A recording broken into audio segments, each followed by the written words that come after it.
기무사에 대한 대대적 수술이 오늘부터 본격적으로 시작됩니다. 지난 3일 문재인 대통령의 해편 지시에 따라 기존 기무사를 대체할 새 사령부를 만들 창설 준비단이 오늘 공식 출범합니다.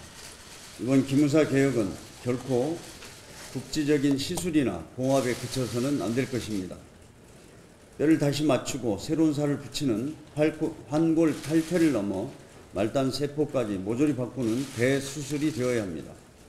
아시다시피 기무사는 1990년 윤석양 이병의 민간인 사찰 폭로를 계기로 환골 탈퇴를 약속했지만 제대로 된 개혁 시도는 없었습니다. 그 결과 계속해서 국민을 사찰하고 탄압해왔으며 급기야 지난해 3월에는 평화로운 촛불혁명 와중에 쿠데타를 계획하는 범죄까지 저질렀습니다.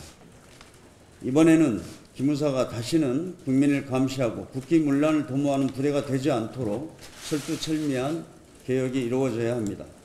대통령의 지시처럼 부대 명칭에서부터 조직과 인력, 기능과 임무 등 모든 것을 철저히 바꾸어야 합니다. 아울러 검군 합동수사단과 국방부 특별수사단의 계엄문건 수사도 끝까지 긴장을 늦추지 말고 진행되어야 합니다. 철저한 진상규명과 책임자 처벌이 곧 기무사 개혁의 출발점입니다. 이번 개혁을 통해 기무사가 보안과 반첩이란 본연의 역할에 충실한 부대로 거듭나고 국민의 군대로 거듭나기를 기대합니다. 민주당은 국민과 함께 기무사 개혁이 제대로 이행되는지 지켜보겠습니다. 김경수 경남도지사가 오늘 특검에 출석합니다. 오늘 조사로 김 지사의 결백이 더욱 분명해질 것이라고 확신합니다. 이번 사건은 정치 공세로 특검을 하게 된 것이지 애초부터 특검 대상도 안 되는 것이었습니다. 검찰 수사만으로도 충분히 사실관계를 밝혀낼 수 있는 사안입니다. 그럼에도 김 지사가 정치적 오해를 사지 않기 위해 먼저 특검 도입을 제안하고 당당하게 수사에 응하겠다는 뜻을 밝히면서 특검이 시작되었습니다.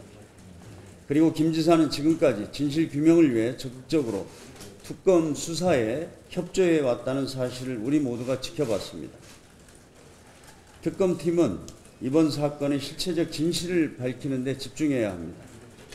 지난 40일이 특검 수사 상황을 보면 특검팀이 드루킹 일당의 일방적 진술이나 사실과 다른 정보를 일부러 언론에 흘리고 이를 통해 정치적 공방과 갈등을 부풀리려는 것 아니냐는 의구심을 감출 수 없습니다. 국민들이 특검에 바라는 것은 드루킹 일당의 범죄 행위에 대한 진실 규명이지 오락가락하는 진술과 정보를 생중계하듯 언론에 흘리는 것이 아닙니다. 그와 같은 행위는 정치 특검이란 오명만 남길 것입니다. 특검팀은 공정한 수사를 통해 실체적 진실을 규명하는 본래의 목적에 집중해 주기 바랍니다. 폭염에 대해서 저도 말씀을 드리겠습니다. 이번에 폭염에 대해서는 정부가 빠른 시일 내에 서민, 취약계층의 전기요금 걱정을 덜어줄 실효성 있는 대책을 반드시 만들어야 합니다. 뿐만 아니라 앞으로 기후변화로 올해와 같은 폭염이 일상화될 것이라는 전망이 나오고 있습니다. 이에 대비해서 특별재난의 범위에 폭염과 한파를 추가하고 재난 선포 시 여름과 겨울철 전기요금을 한시적으로 경감해주는 법안 개정도 검토해야 할 것 같습니다. 현행 전기요금 누진제 큰 틀은 유지하되 에어컨을 많이 트는 여름철과 난방 수요가 많은 겨울철에 한해 주택용 전기요금 부담을 덜어주는 방안 등 다양한 법안이 이미 국회에 제출되어 있습니다. 민주당은 8월 임시국회에서 관련법 개정 논의를 적극적으로 추진하도록 하겠습니다. 이상입니다.